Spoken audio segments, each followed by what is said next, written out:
The morning of my 34th birthday, I woke up alone, made my own coffee, and sat at my kitchen table staring at my phone.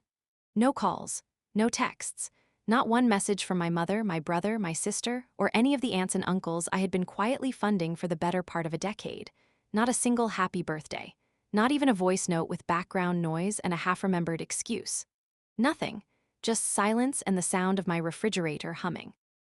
I sat there long enough for the coffee to go cold, and then my phone buzzed. My heart actually jumped. I actually felt hope, but it was not a birthday message. It was a payment request from my brother for $2,000. No explanation, no greeting, just a number and a Zelle notification that read, "And I want you to understand I am not making this up," it read. "You know what it's for." I stared at that screen for a long time. 8 years of giving. 8 birthdays forgot. And on the morning, they had once again erased me as a person. The only thing my family needed from me was my account number. Before I tell you what I did next, I want to ask you something, because this story is going to get harder before it gets better. I want you to think about what you would have done in that moment. Would you have sent the money out of habit? Would you have called and confronted them? Or would you have done something quieter, something more permanent, something that could not be undone with an apology and a late birthday cake? Stay with me, because what I chose to do did not happen overnight. It started with a spreadsheet, and it ended with 1 cent. If you have ever been the person in your family who gives everything and receives nothing, this story was made for you. Drop a comment right now and tell me, have you ever been someone's ATM? Because I need to know I am not the only one. My name is Everly. I am 34 years old. I am a licensed accountant, which is funny when you think about what I am about to tell you, because the one set of financial records I never properly tracked was the money I sent to my own family. For 8 years, I was the person they called when the rent was short, when the car note was due, when school fees came around, when Christmas needed to happen, when someone got sick, when someone needed a lawyer, when the power was about to be cut. I was the one who answered. I was the one who sent. And every single year, without fail, they forgot my birthday. Not once, not twice. 8 times, 8 years. 8 birthdays that came and went without a candle, without a call, without a card, without a text, without anything at all. I need you to understand who I am before I tell you who they turned me into. I grew up in a family of 5. My mother, my older brother Marcus, my younger sister Dana, and my father, who left when I was 9 and took most of the financial stability with him. My mother worked 2 jobs through most of my childhood, and I watched her do it, and I respected her deeply for it. But somewhere along the way, when I grew up and got my accounting degree and got my first good job at 24, something shifted in how my family saw me. I stopped being a daughter and a sister. I became a resource. It started so small I almost cannot pinpoint the exact moment. When I was 25, my mother needed help with a car repair. $400. I sent it without a second thought.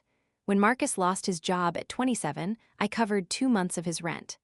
$1,800 total. When Dana's daughter needed school supplies and Dana's boyfriend had just walked out, I sent $300 and a package from Amazon. These things felt normal. These things felt like what a family member with a stable income does when other family members are struggling. I told myself that. I repeated that to myself like it was fact. But here is what I did not notice at the time. They never offered to pay me back. Not one of them, not once, framed it as a loan. They framed it as family helping family. And I told myself that was fine because I did not need it. I had a good salary. I had savings. I was not going to miss it. That was what I told myself. And that quiet lie I told myself is exactly how it kept going for 8 years and eventually crossed into the tens of thousands of dollars. The first birthday I remember clearly was my 27th. I had just sent Marcus money 3 weeks earlier for a security deposit on a new apartment. I remember thinking he would at least text me on my birthday because I had just done something significant for him. I waited all day. Nothing. I called my mother at 7 in the evening. She answered on the third ring and talked for 11 minutes about a problem with her landlord. Not once did she say happy birthday. When I finally said, "Hey Mom, it's actually my birthday today," there was a pause.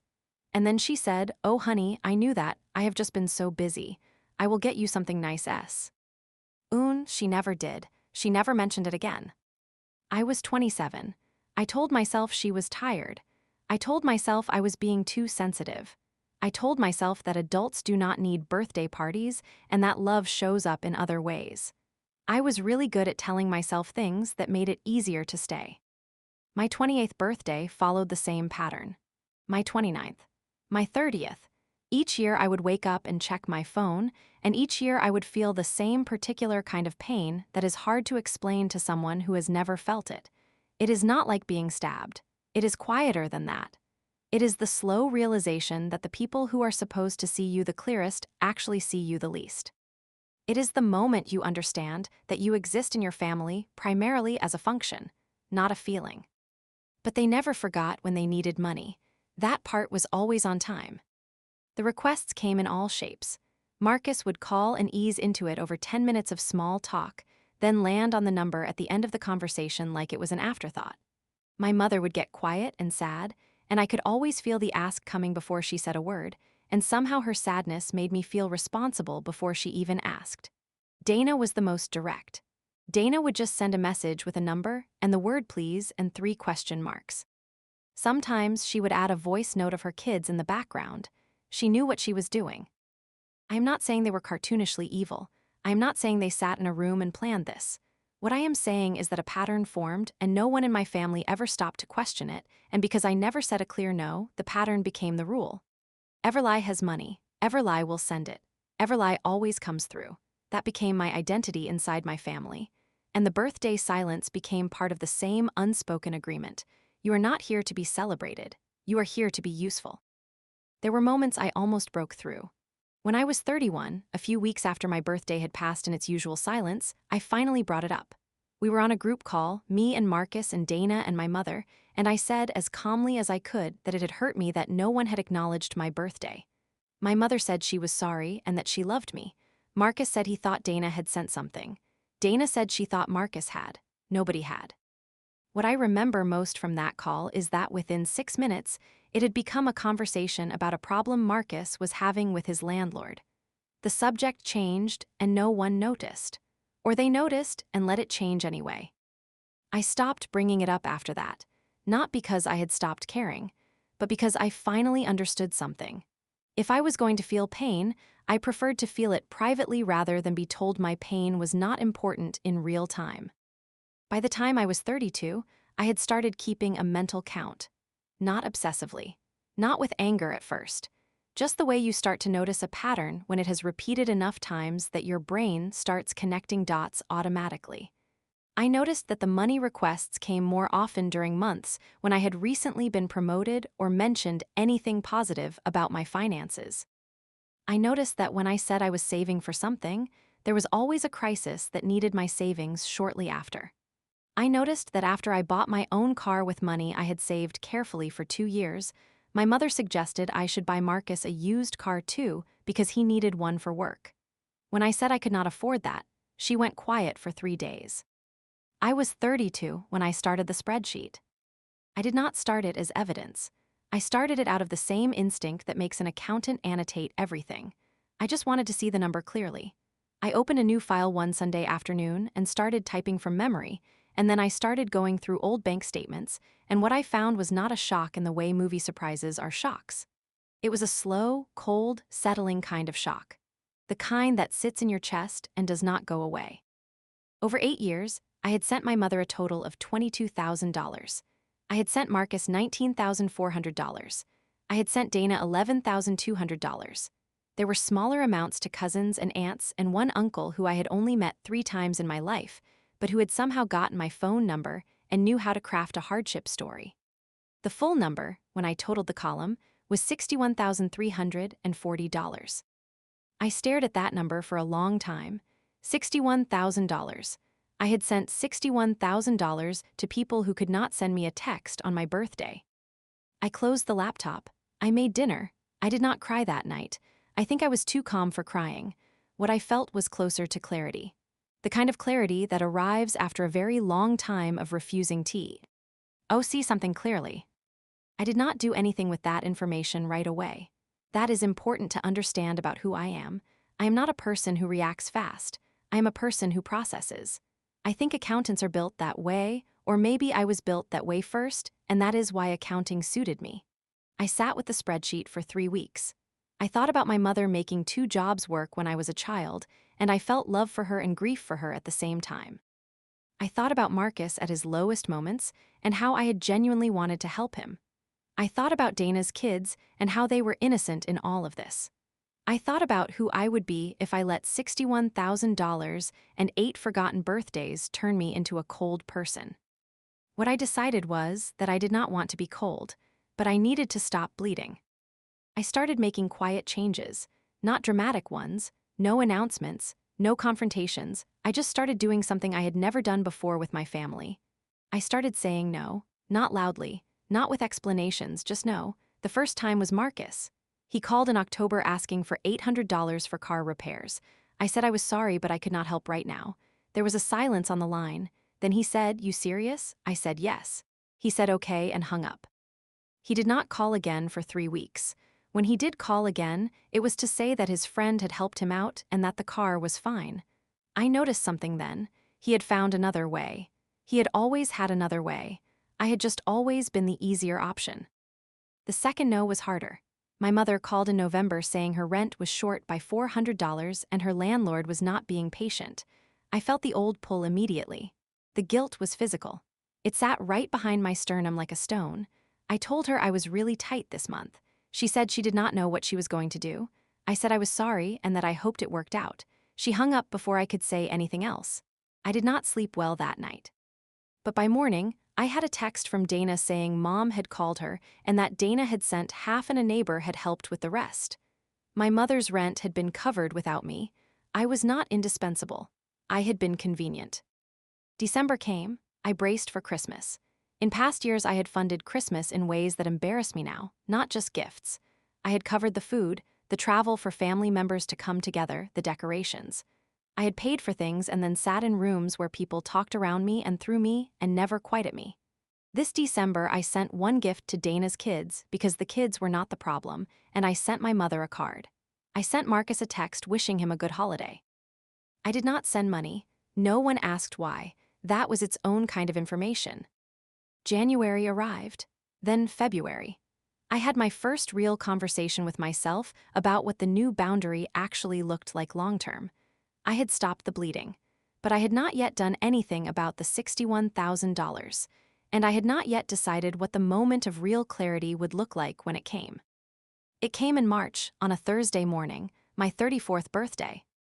I woke up and made coffee and sat at my kitchen table and felt the silence the way you feel silence when you are already half expecting it but hoping to be wrong. I checked my phone at 7. Nothing. I checked again at 8. Nothing. By 9:30, I was just living my day. I went for a run. I made a good breakfast. I called a friend, my best friend Camille, who had never once forgotten my birthday in 11 years. And Camille sang me happy birthday in her car on her way to work and made me laugh so hard I almost spilled my orange juice. That phone call mattered more than she probably knows. It was just before noon when the notification came. It was a Zelle payment request from Marcus, $2,000, and the note that was attached said, "You know what it's for." I read it 3 times. I set the phone face down. I picked it back up. I went to the spreadsheet I had been maintaining for a year and a half now. I opened a new column. I stared at the running total. I stared at Marcus's line specifically. $19,400, not counting interest. Not counting the time he had borrowed my car for 3 weeks without asking first. Not counting the birthday where I had cooked a dinner, and he had shown up an hour late, eaten quickly, and left because he had somewhere else to be. I set the phone down again and I thought carefully. And I mean carefully in the way I approach a complex financial audit. I thought about what I actually wanted the outcome to be, not the emotional reaction. The actual outcome I was building toward. I had been saying no quietly for 5 months. I had reduced the bleeding, but the dynamic had not fundamentally shifted. My family still expected me to be an ATM. They had simply been S. Urprised recently to find the machine temporarily out of order. They were waiting for it to restock. Marcus's message made that clear. He had not called. He had not asked how I was doing. He had not said happy birthday, which he very obviously knew it was because of the date showing right there on his screen. He had just sent a number with a note that assumed the transaction was already approved pending my action. That was the moment I understood that quiet no's were not enough. The whole architecture of the relationship needed to shift. And for that to happen, I needed one clear, documented, deliberate moment. I opened my email on my laptop. I drafted a long message, not an angry one. I wrote it the way I write any important financial document. Clearly, specifically, with dates, amounts, and the precise emotional record attached to each one. I went through the spreadsheet year by year. I did not call anyone a bad person. I did not use dramatic language. I just put the facts in a row and let the row speak for itself. I wrote, I have been reflecting on the financial support I have provided to this family over the past 8 years. I want to share some numbers with you so we are all working from the same information. I have sent a total of $61,340 in that time. I have documented each transfer with dates and amounts, and I have attached that spreadsheet to this email. I am sharing this not to cause harm, but because I believe everyone deserves to have accurate information about the situation we are all in together. I will no longer be able to provide financial support going forward. This is not a temporary change. I have also wanted to mention, because I think it matters, that my birthday has passed every year for the last 8 years without acknowledgement from any of you. Today is my birthday. I am 34. I mention this not to guilt anyone, but because it has quietly hurt me for a long time, and I think I deserve to say so plainly at least once. I read it back twice, then I added one more paragraph at the end. I wrote, Marcus, I saw your payment request this morning. I am sending you what I believe accurately reflects my current position. Please see attached. Then I opened the Zelle app. I sent Marcus a payment. The amount was 1 cent, $1 sent. In the note I wrote, see email. I sent the email to Marcus, Dana, and my mother. I attached the spreadsheet. Then I put my phone in my kitchen drawer, closed it, and went out to celebrate my birthday by myself. I spent the afternoon at a botanical garden I had been meaning to visit for 2 years. It was a Thursday, and it was not crowded, and the light through the greenhouse glass was the kind of warm yellow light that makes you feel like time has slowed down. I walked slowly. I read the little placards next to the plants. I sat on a bench for 20 minutes with my eyes closed and felt the sun on my face. I bought myself a piece of chocolate cake from the cafe inside the garden, and I sat at a small table alone, and I ate every bite. It was one of the best birthdays I have ever had. My phone had been in the drawer for 4 hours when I finally went back to it. I had 37 unread messages, 11 missed calls. My mother had called 4 times. Marcus had called 6 times. Dana had sent 14 texts and then called once. 2 aunts had texted, which was interesting because neither of them had texted on my birthday either. I had a voicemail from Marcus that was 3 minutes and 40 seconds long. I had a voicemail from my mother that was 1 minute and 12 seconds. I poured myself a glass of wine, I sat in my reading chair, and I listened. Marcus's voicemail was not an apology. It was a negotiation attempt. He said he did not know what game I was playing. He said the spreadsheet was one-sided because I was not counting all the things the family had done for me growing up. He said sending a penny was childish and he expected better from me. He said the $2,000 was genuinely urgent and that I was being selfish. He said he thought we were family. My mother's voicemail was different. She did not sound angry. She sounded frightened. She said she had read the email and she did not realize it had added up to that much. She said she was sorry. And then, for the first time in 8 years, and I want you to hear this clearly, for the first time in 8 years, she said, "Happy birthday, baby." Her voice cracked when she said it. And I sat there in my reading chair and I felt 2 completely different things at the exact same time. Grief and relief. Grief because it had taken $61,000 and a spreadsheet and a penny for her to remember. Relief because at least she had said it. At least it was real. I did not call anyone back that night. I texted Dana a separate message, not included in the group email. I said, "Dana, what I sent your kids was freely given and I don't count that against you. But I need you to understand that my financial capacity to help has officially ended. I love your kids, I love you, but I cannot be the net that catches every fall. I need you to build one of your own." She did not respond that night. She responded 3 days later with a long message I will come back to. The next morning, I woke up to more messages. The aunts had weighed in overnight. One aunt said I had humiliated the family. Another said she was disappointed in me. A cousin I had sent money to twice sent a lengthy text about how family is supposed to pull together and that what I had done was cruel. I noticed that none of them addressed the birthday. None of them said the spreadsheet was wrong. They just said I had been cruel to expose it. That is when I understood something important about the difference between secrets and privacy. I had not shared private information about anyone's personal life. I had shared a financial record of my own money. The thing they called cruelty was simply accuracy. They were not upset that I had done something wrong. They were upset that I had made the arrangement visible. When something has lived in the dark for 8 years and you turn on a light, the people who benefited from the darkness are the ones who suffer most from the visibility. Marcus called again on day 3. This time I answered. I want to tell you about that call because it was important. He started by saying he had been upset when he first read the email but that he had thought about it. I let him talk. He said he had not realized the total was that high. I stayed quiet. He said that growing up was hard for all of them and that I had been lucky because I was the smart one who went to college. I let that sit in the air for a moment. Then I said, Marcus, I paid for college with student loans and 2 part-time jobs. He went quiet. I said, I am not angry at you. But I need you to understand that I worked very hard for what I have, and the fact that I shared it willingly for 8 years does not mean it was not earned. He was quiet for a long time. And then he said something that surprised me. He said, I should have called you on your birthday. I just always figured you were fine because you had things figured out.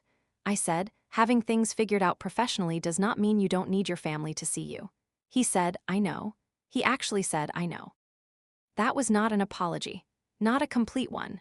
But it was the first honest thing Marcus had said to me in a very long time, and I held it gently rather than dismissing it. 3 days after my email, Dana sent the long message I mentioned. She said that she had been thinking for a long time about the dynamic in our family and that I was right about a lot of it. She said she was ashamed. She said she had told herself she would pay me back when she got more stable, but that she had never actually made a real plan for that. She said she wanted to pay me back over time. She did not name a specific amount or a specific timeline, but she said she wanted to try. I wrote back and said I appreciated her honesty and that I was not expecting repayment, but that I was proud of her for saying it. I meant that. My mother and I talked on day 5. A real conversation, not a voicemail.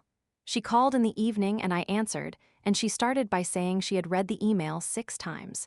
She said the number made her feel sick. She said she had been taking from me because I never said no, and she had let herself believe that meant it was fine. She said she had not considered what it was costing me because I never showed her that it was costing me anything. I said that was fair.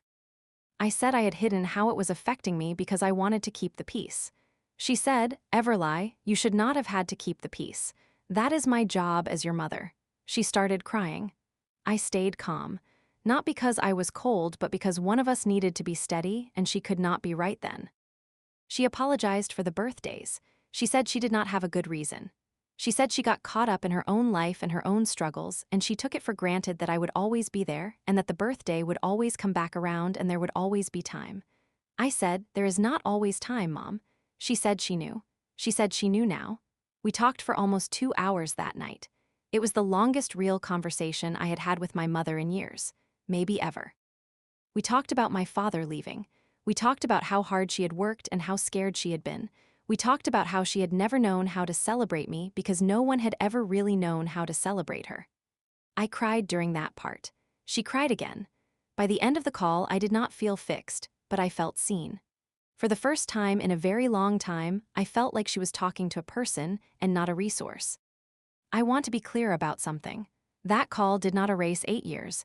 It did not put 61,000 dollars back in my account. It did not undo the birthdays.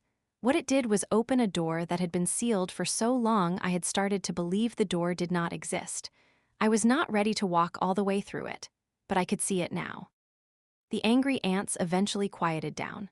The cousins stopped texting. The family group chat, which had been full of indirect commentary for a week, went silent. Nobody in that chat had spoken directly to the substance of what I sent. Nobody said the spreadsheet was wrong. Nobody said I had fabricated a number.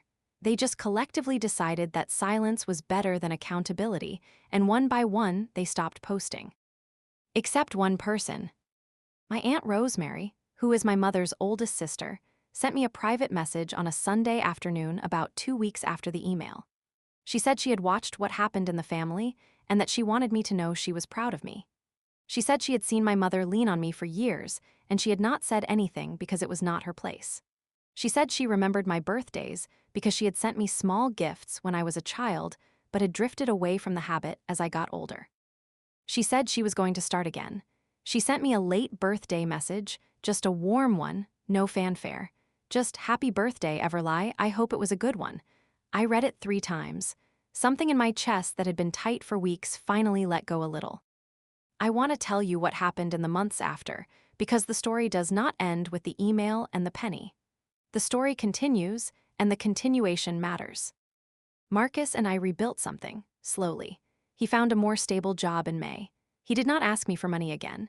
He texted me more often, regular texts, asking how I was doing, sharing things that happened in his day. Small things, but real. In July, he called me on a Tuesday night just to tell me about a movie he had watched that he thought I would like. It was the most normal, uncomplicated call I had had with him in years. We talked for 45 minutes. At the end, he said he was glad I had sent that email. I said I was glad I did too.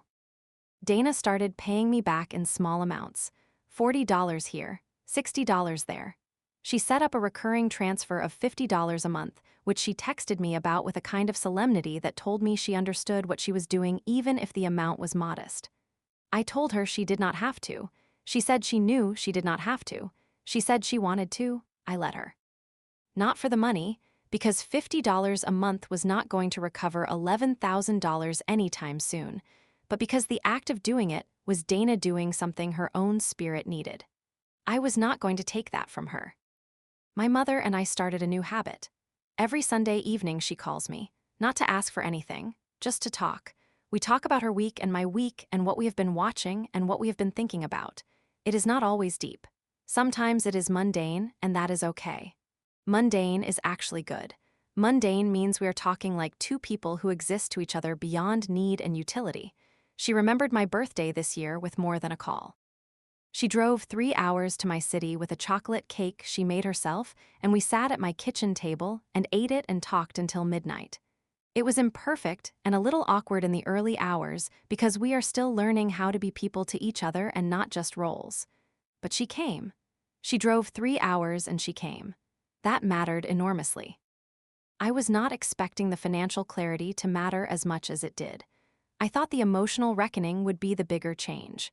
But letting go of that financial weight changed something physical in my body. I had not realized how heavy it was until I stopped carrying it. Within 8 months of my birthday, I had increased my retirement savings contributions. I had started a proper emergency fund for the first time in my adult life, a real one, not the thin margin I had been maintaining while $60,000 went out the door over 8 years. I took a trip to Portugal by myself in the fall. A whole week. I stayed in a small hotel near the ocean, and I walked and ate and read and sat in the quiet and felt, possibly for the first time in my adult life, the complete absence of guilt. Guilt had been my companion for so long I had stopped noticing it. The constant low-level guilt of having more than my family. The guilt of not sending more. The guilt of sending and feeling resentment. The guilt of resenting people I loved. That entire guilt ecosystem collapsed when I told the truth. Not because the truth solved everything, but because it returned ownership of my life to me. I was the one who had been hiding the cost. Once I stopped hiding it, no one could use my silence against me anymore. There is something I have been sitting with in the months since that I want to say directly.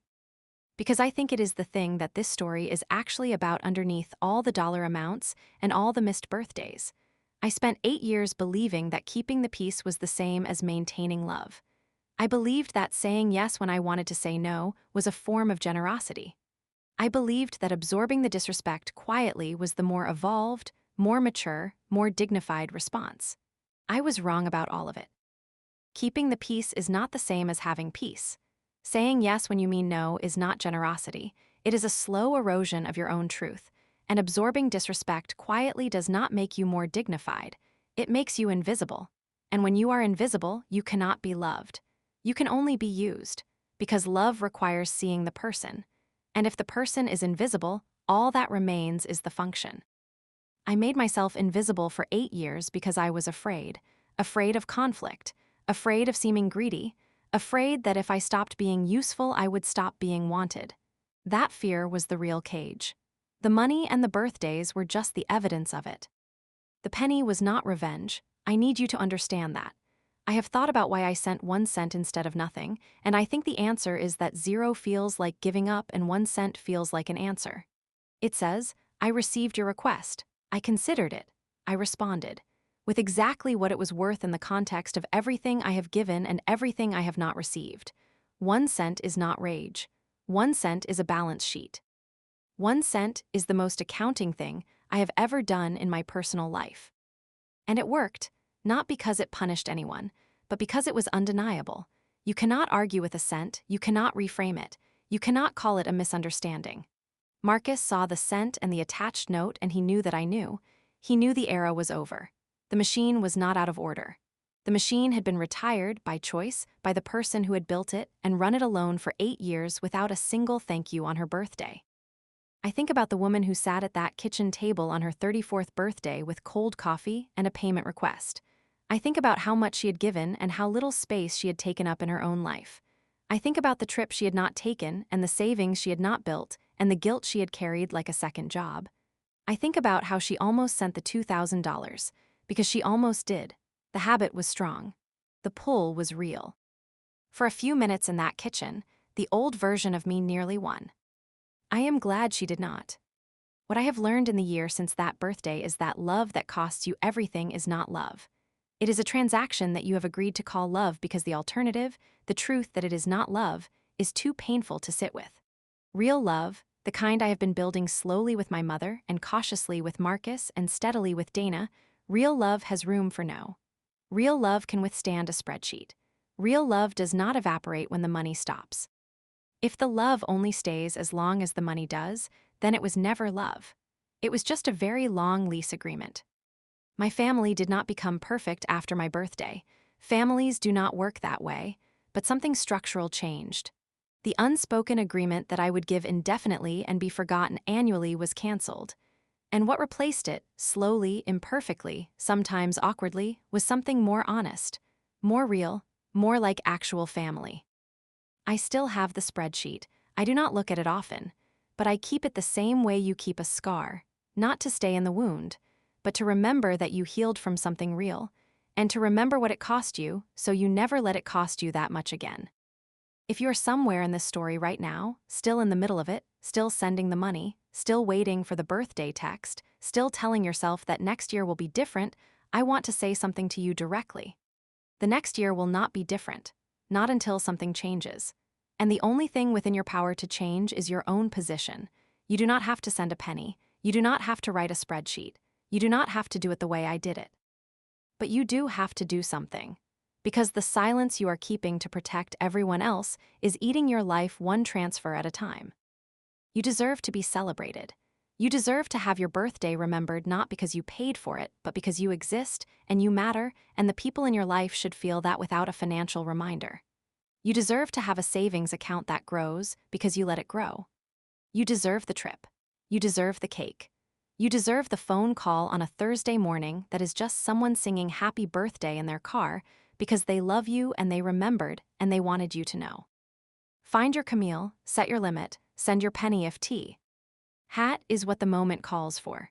But stop bleeding quietly into a family that has gotten so comfortable with your silence that they have started to mistake it for consent. You are not an ATM. You never were. It just took me 8 years and $61,000 to stop acting like one.